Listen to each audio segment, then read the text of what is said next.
La muerte de John Ritter fue algo más que una tragedia. Fue una bomba de relojería inscrita en su ADN. Murió a causa del mismo asesino silencioso que se había cobrado la vida de su padre años antes. Durante 3 décadas, las señales de advertencia habían estado ahí.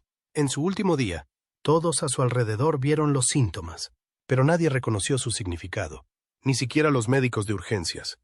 Se desmayó delante de decenas de personas en el plató. Algunos incluso captaron el momento, sus últimas palabras, pronunciadas a su esposa Amy Yazbek por teléfono. Se conservaron de forma inquietante, pero fue la autopsia la que provocó la verdadera conmoción. Un diagnóstico tan olvidado que cambió para siempre la forma en que los hospitales responden al dolor torácico. El acuerdo de $14 millones por muerte por negligencia confirmaría más tarde lo que realmente ocurrió aquel día. John Ritter nació el 17 de septiembre de 1948 en Burbank, California, en el Providence St. Joseph Medical Center, en un trágico giro del destino. Fue en el mismo hospital donde moriría 54 años después. Hijo de la realeza de Hollywood, John creció bajo las luces brillantes. Su padre, Tex Ritter, fue un legendario vaquero cantante, y su madre, Dorothy Faye, iluminó la pantalla en clásicos del oeste. Llevaba el mundo del espectáculo en la sangre, pero también algo mucho más peligroso. Pero ese brillo vino acompañado de sombras. Su historia comenzó en la realeza de Hollywood, pero daría muchos giros dolorosos antes de convertirse en un hombre conocido. Uno de esos momentos dolorosos se produjo cuando John era solo un adolescente. Iba en coche con unos amigos cuando una piedra, o quizá un trozo de metal, atravesó la ventanilla y le golpeó en el ojo derecho. No fue solo un rasguño. Su iris y su retina quedaron dañados de forma permanente. Perdió la mayor parte de la visión en ese ojo y vivió el resto de su vida con una pupila deforme. La lesión le hizo consciente, pero también condicionó su forma de desenvolverse en el escenario. Aprendió a actuar con presencia y emoción, incluso cuando parte de su visión había desaparecido. No hablaba mucho de ello, pero los fans notaban la diferencia en sus ojos en los primeros planos. Irónicamente, incluso con padres de Hollywood, John no fue empujado a actuar. De hecho, su padre le advirtió que se alejara del mundo del espectáculo. Tex Ritter había visto los altibajos de la industria y quería que John encontrara una carrera segura, quizá en política o derecho. Su madre tenía preocupaciones similares. No iban a impedírselo si insistía, pero le dejaron claro que el camino era duro. Intentando que sus padres se sintieran orgullosos, John estudió psicología en la Universidad del Sur de California. Pero en el fondo, la atracción hacia el escenario era cada vez más fuerte. En el instituto, John ya había dado muestras de liderazgo. Fue elegido presidente del cuerpo estudiantil en Hollywood High. Era agudo, divertido y bueno con la gente. Incluso en la universidad se centró en los estudios, pero le picaba el gusanillo del teatro. Empezó a actuar en obras escolares, y su ritmo y encanto naturales le hicieron destacar. Amigos y profesores le empujaron a tomárselo en serio, pero dudó. No era rebeldía, era confusión. Se debatía entre lo que quería su corazón y lo que esperaba su familia. Entonces, algo extraño y sencillo lo cambió todo. En 1966, apareció en The Dating Game. Quería ser divertido. No estaba actuando, solo siendo él mismo, pero su ingenio y carisma le hicieron ganar el episodio. ¿El premio? Unas vacaciones en el lago Havasu. Ese viaje no importaba. Lo que importaba era cómo se sentía en el escenario. La experiencia encendió un fuego en él. Poco después, cambió de carrera y se apuntó a clases de interpretación. Esa aparición en un concurso desencadenó un efecto dominó. Sin ella, nunca se habría convertido en una estrella. Sin embargo, antes de hacerse famoso, hizo algo que muy poca gente conoce. Entre 1968 y 1969, John realizó una gira teatral por toda Europa. Representó obras en Inglaterra, Escocia, Holanda y Alemania. No se limitaba a hacer turismo. Trabajaba, aprendía y absorbía diferentes estilos de interpretación. Interpretó papeles en Love Letters, The Glass Menagerie y As You Like It. Esto no era glamour, era disciplina. Le enseñó a adaptarse, a ampliar su repertorio y a actuar ante públicos desconocidos. Le dio la confianza que la televisión estadounidense nunca daría a un novato. Pero incluso durante esos primeros años, la vida le asestó un duro golpe. En 1974, mientras trabajaba en The Waltons, John recibió una llamada que lo cambió todo. Su padre, Tex Ritter, había muerto repentinamente a los 68 años, justo un día después de Año Nuevo. La pérdida fue devastadora. Tex era más que una estrella, era el héroe, mentor y guía de John. John estaba empezando a ganarse el respeto de su padre, y ahora se había ido. Peor aún, se creía que la causa de la muerte de Tex era una disección aórtica. Décadas más tarde, John moriría de la misma enfermedad. Fue un cruel giro genético que unió a padre e hijo en la fama y la tragedia. Irónicamente, John estuvo a punto de no participar en The Waltons. Fue elegido para el papel del reverendo Matthew Fordwick en 1972. Al principio, el papel iba a ser único. No formaba parte del reparto principal, pero su actuación cambió eso. Tomó un personaje rígido y lo hizo cálido, divertido y creíble. Los fans le adoraban. Los guionistas le invitaban a volver. Cuando dejó la serie en 1976, había aparecido en 18 episodios. El papel le ayudó a crecer, pero lo más importante es que le dio la libertad de explorar otros papeles. Si se hubiera quedado atado a un contrato, podría haber perdido la oportunidad de hacer una prueba para la serie que lo cambió todo. Ese espectáculo no era una película. De hecho, sus primeras experiencias cinematográficas fueron olvidables. En 1971, tuvo un pequeño papel en la película de Disney, El ejecutivo descalzo, protagonizada por Kurt Russell. La historia era extraña. Un chimpancé capaz de elegir programas de televisión de éxito. John interpretaba al insistente sobrino de un ejecutivo de televisión. El papel era anodino, y la película no dejó mucha huella. No perjudicó su carrera, pero tampoco ayudó. Después de eso, pasó de invitado a invitado en series como M, A, S, H, Kojak y El Show de Mary Tyler Moore. Estos papeles no le dieron fama, pero le ayudaron a adquirir destreza y confianza. Entonces llegó la audición que cambió la historia de la televisión. En 1975, la cadena ABC decidió adaptar una comedia británica llamada Man About the House para el público estadounidense. Se convertiría en Three's Company.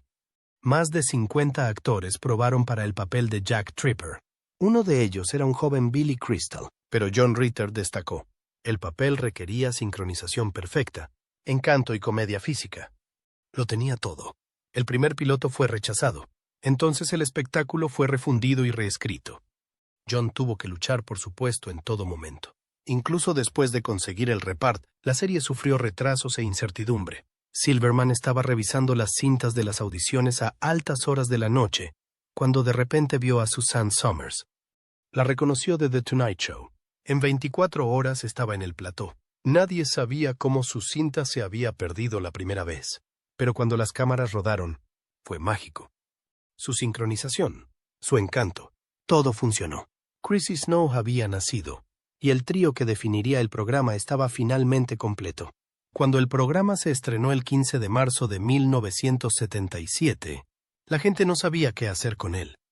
¿Un heterosexual haciéndose pasar por gay para vivir con dos solteras? Eso era escandaloso. Jack Tripper tuvo que mentir a su casero, Stanley Rofer, para evitar el desahucio. ¿Y la idea de 3 adultos solteros compartiendo un apartamento? Eso era suficiente para hacer sudar a los censores. A algunos les pareció vulgar, otros pensaban que se burlaba de la homosexualidad, pero el público no se cansaba. Debutó en el número 11 de las audiencias y a partir de ahí no hizo más que subir. La serie no intentaba ser profunda. Utilizaba bromas, malentendidos y payasadas. Los grupos feministas la atacaron, los conservadores lo odiaron, pero los espectadores siguieron viéndolo. La polémica la hizo más grande de lo que nadie esperaba. Entonces llegó la explosión que casi lo destroza todo. En 1980, Suzanne Somers quería más. Ganaba $30,000 por episodio, pero quería 15,000 más una parte de los beneficios. Eso igualaba el trato de John Ritter, pero los productores se negaron. Las cosas se pusieron feas rápidamente. Somers empezó a faltar a los rodajes. Su marido, Alan Hamill, manejó las negociaciones como si se tratara de un movimiento de poder. Pero ABC no pestañeó. La despidieron. Aún así, el contrato la obligó a terminar la temporada. La mantuvieron alejada de Ritter y DeWitt, Sus escenas se rodaron solas, sin bromas, sin risas, solo breves llamadas telefónicas al final de cada episodio. Llegó con un guardaespaldas y un ayudante de vestuario. Nadie más. Ese silencio duró más de 30 años hasta que ella y DeWitt finalmente lo hablaron en un programa de entrevistas en 2012. Para entonces, la compañía de Three era un gigante.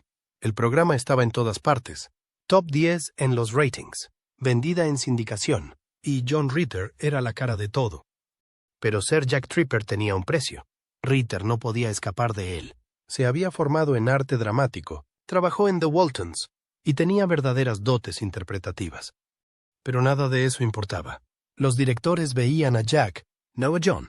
Probó cosas nuevas. Asumió papeles diferentes, pero la imagen se quedó. Incluso cuando la serie se cansó en los últimos años, él se quedó. La gente lo amaba, pero no podían verlo como otra cosa. Entonces, en 1983, la industria finalmente le dio crédito. Ritter ganó el Globo de Oro al mejor actor de comedia. Un año después, se llevó a casa el Emmy. Fue una gran victoria. Venció a los pronósticos y obtuvo el reconocimiento por un espectáculo que muchos críticos calificaron de barato. Sus discursos fueron amables. Dio las gracias a todos. Pero la verdadera victoria fue que la gente por fin entendió que no se estaba cayendo sobre los muebles. Estaba actuando a un nivel que pocos podían igualar. Su sincronización, sus expresiones y su control físico eran de élite. Estos premios le sitúan en compañía de los grandes, no solo de las estrellas de comedia. Pero el éxito es frágil. En 1984, ABC intentó mantener el impulso con Three's a Crowd. Ahora era el programa de Ritter. Jack Tripper era mayor. Vivía con su novia encima de su restaurante y lidiaba con el entrometido padre de ella. Pero algo estaba mal. La química se había ido. La audiencia no conectó. ABC empeoró las cosas al programarla contra el equipo A, uno de los mayores éxitos de la NBC. La serie también marginó al reparto original. A Joyce DeWitt no se lo dijeron. Al parecer, entró en las audiciones para el nuevo interés amoroso de Jack. Me dolió. Solo Richard Klein hizo una aparición como invitado. La serie consiguió 22 episodios y una renovación por 13 más. Pero Ritter exigió una garantía de temporada completa. ABC se negó. La serie murió en silencio, y el reinado de Ritter en las comedias de situación llegó a su fin. Aún así, no se rindió. En 1987 protagonizó Hooperman, un programa creado por Stephen Bocco. Esto era diferente. Ritter interpretaba a un policía llamado Harry Hooperman, que heredaba un edificio en ruinas y tenía que hacer malabarismos con los inquilinos. El trabajo y el amor. Era en parte drama y en parte comedia. Lo clavó. Los críticos lo alabaron. Fue nominado a un Emmy, a un Globo de Oro e incluso ganó un People's Choice Award. Pero los índices de audiencia no se mantuvieron. Duró 2 temporadas y luego desapareció. Ritter gozaba de más respeto, pero seguía atascada entre la fama de comedia de situación y el potencial dramático. Entonces llegó Problem Child en 1990. Fue un movimiento extraño. Ritter interpretaba a un buen tipo que adopta a un niño salvaje y casi malvado. Los críticos la odiaron. Rotten Tomatoes le dio un brutal 0%.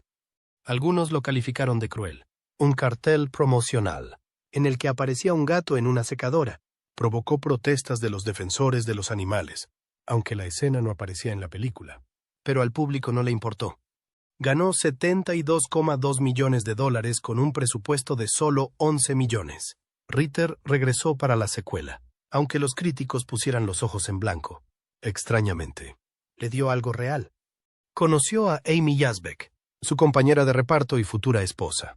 Las películas se convirtieron en favoritas del culto. Pero para Ritter, fue un punto bajo. Los chistes eran baratos, pero él les dio todo lo que tenía. En 1992, volvió a intentarlo con Corazones de Fuego. Interpretó a un ayudante político conservador que se enamora de una periodista liberal, interpretada por Markie Post. La serie comenzó en Washington, D.C., con un sólido reparto, que incluía a Billy Bob Thornton. Pero no funcionó.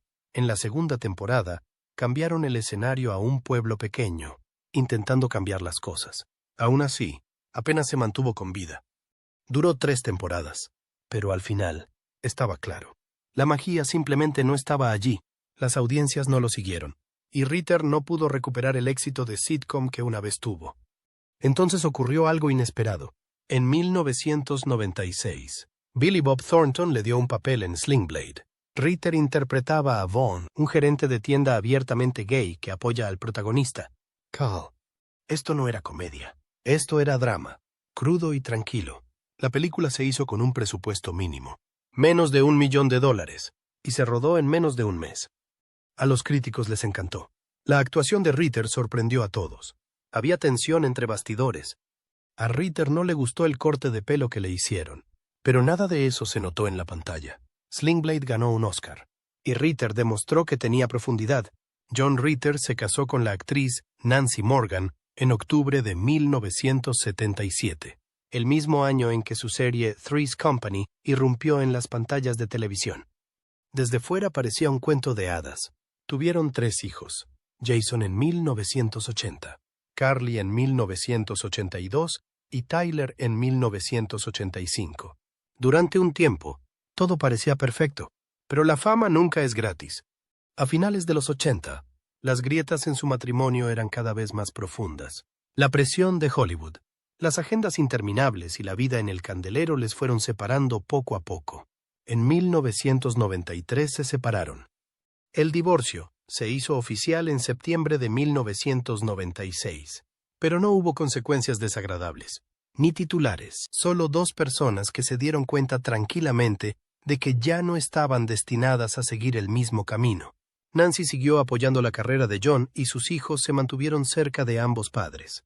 En un mundo en el que las rupturas entre famosos suelen volverse tóxicas, la suya se mantuvo con los pies en la tierra, tranquila y respetuosa.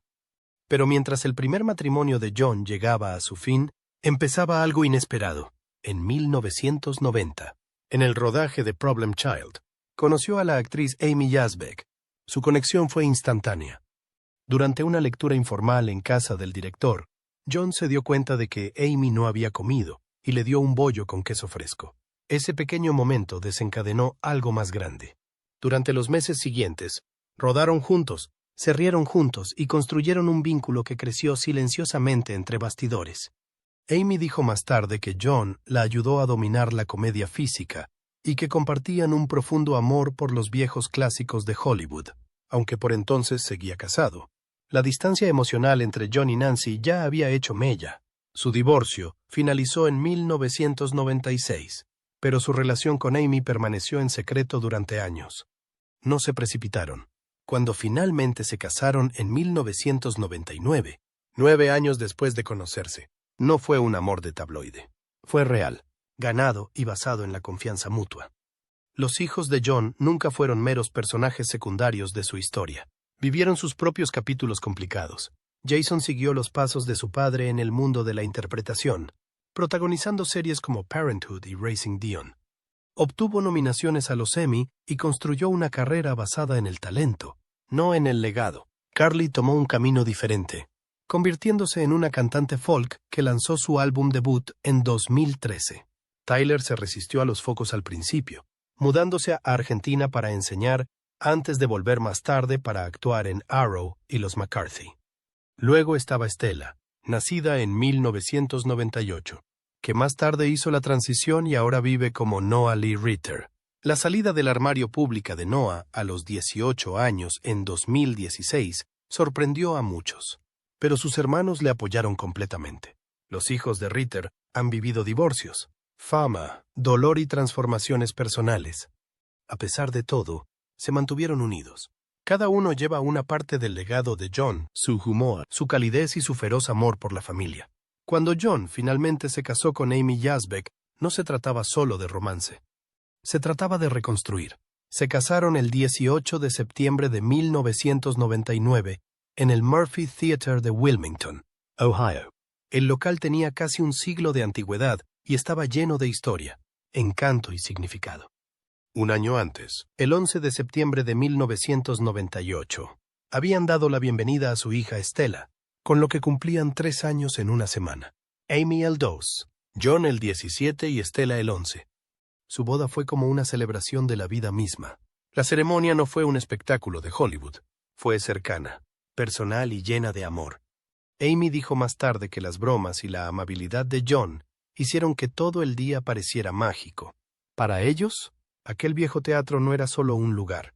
Era un símbolo de las segundas oportunidades, del momento oportuno, de todo lo que importa cuando la fama se desvanece y la familia permanece. Años después, en 2016, el capítulo más silencioso se convirtió en el más ruidoso. Stella Ritter, que se había mantenido alejada de los focos durante años, anunció su transición y comenzó a vivir como Noah Lee Ritter. Cumplía 18 años. La noticia saltó a los titulares, no solo por quién era su padre, sino porque casi nadie la vio venir, pero la familia Ritter no se inmutó. Amy apoyó a su hijo con amor y orgullo. Sus hermanos le ofrecieron su apoyo sin dudarlo. Si John hubiera vivido, todos sus allegados están de acuerdo, que habría abrazado a Noah sin pensárselo 2 veces. Hoy, Noah tiene 25 años y lleva una vida discreta en Los Ángeles.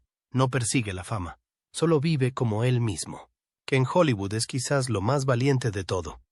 Justo un año antes de su muerte, John volvía a estar en la cima.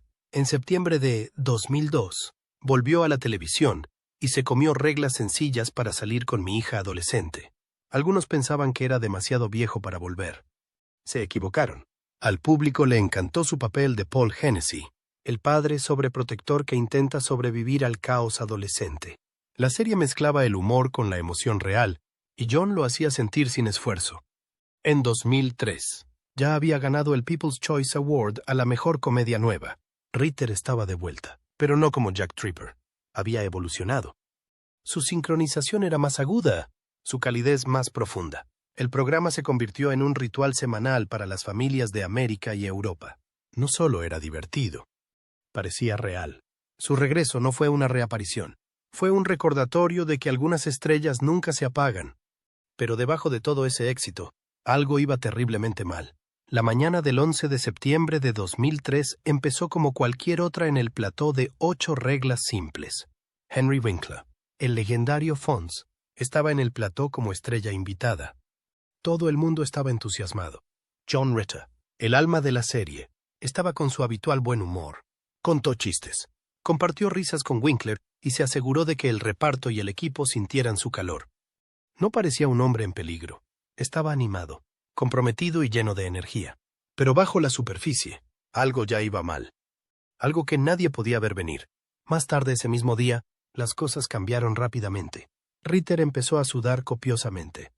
Su rostro perdió color. Se agarró el pecho pero intentó quitárselo de encima. Siguió adelante. Así era él, trabajador, centrado y poco dispuesto a defraudar a los demás. Pero las señales estaban ahí. Náuseas, mareos, dolor en el pecho. Los síntomas parecían los de un ataque al corazón. No lo eran. Sufría una disección aórtica, un desgarro de la arteria principal del corazón. Es raro, mortal y a menudo mal interpretado. Y eso es exactamente lo que pasó. Los médicos del Providence St. Joseph Medical Center no lo detectaron. Pensaron que era un infarto. Le dieron el tratamiento equivocado. Esto empeoró las cosas. Alrededor de las 4 p. m. Ritter se desplomó en su camerino. El pánico se extendió como el fuego. Los miembros del reparto gritaron. Hayley Cuoco, que interpretó a su hija en la serie, describió el caos puro. Todos los que lo conocían se apresuraron. Estaba inconsciente, aguantando a duras penas. Los equipos de emergencia actuaron con rapidez. Se llamó a una ambulancia. Pero lo que nadie sabía era que el tiempo se agotaba, y cada segundo perdido era crítico. Lo llevaron al otro lado de la calle, al hospital donde había nacido 54 años antes, en 1948. Un cruel giro del destino. De camino al hospital, Ritter hizo una última llamada. Llamó a su esposa, Amy Asbeck. Voy al hospital. Te quiero, le dijo. Esas fueron las últimas palabras que le dirigió. Una vez en el hospital, los médicos siguieron tratándole de un infarto. Se saltaron una radiografía de tórax que podría haber revelado la verdad. Le administraron anticoagulantes, una medida fatal en casos de disección aórtica. Aún así, Ritter pidió una segunda opinión. Pero los médicos dijeron que no había tiempo. Amy le susurró al oído. Le dijo que fuera valiente, que confiara en ellos. Él asintió y lo llevaron a cirugía. Lo que encontraron los cirujanos fue espantoso.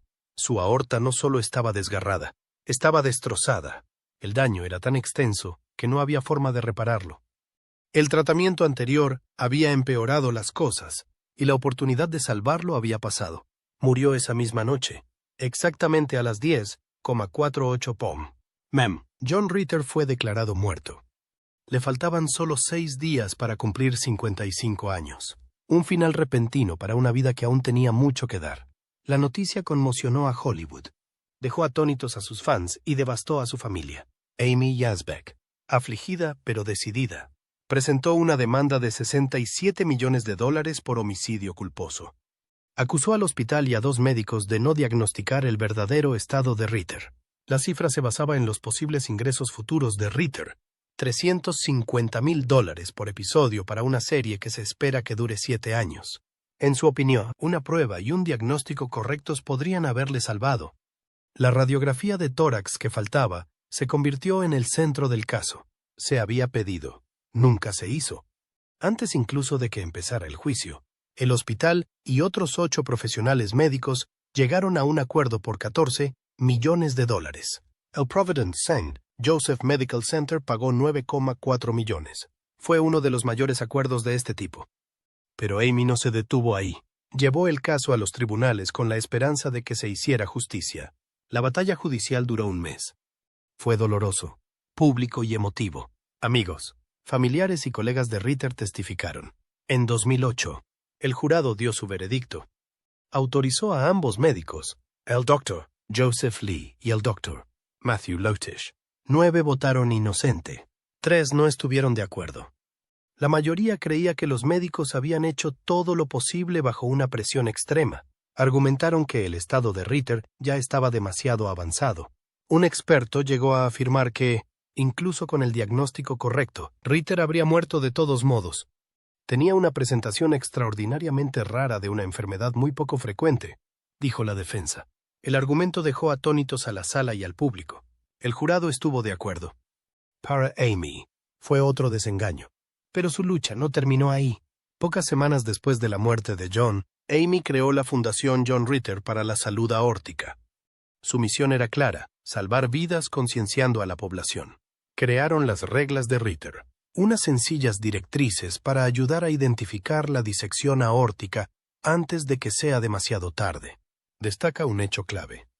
Por cada hora que se retrasa el tratamiento, la tasa de mortalidad aumenta un 1%. Gracias a este trabajo se salvaron vidas, entre ellas la de Tom Ritter, hermano de John, que descubrió que padecía la misma enfermedad y se trató a tiempo. La fundación ha recaudado millones desde entonces. Ha organizado grandes eventos, ha reunido a médicos, supervivientes y famosos, ha convertido la tragedia de una familia en un movimiento de esperanza. La muerte de John Ritter no fue solo una pérdida. Se convirtió en una llamada de atención, un recordatorio de lo frágil que es la vida, una advertencia sobre cómo incluso los médicos experimentados pueden pasar por alto lo que importa, y un legado construido no solo sobre la risa, sino sobre salvar vidas.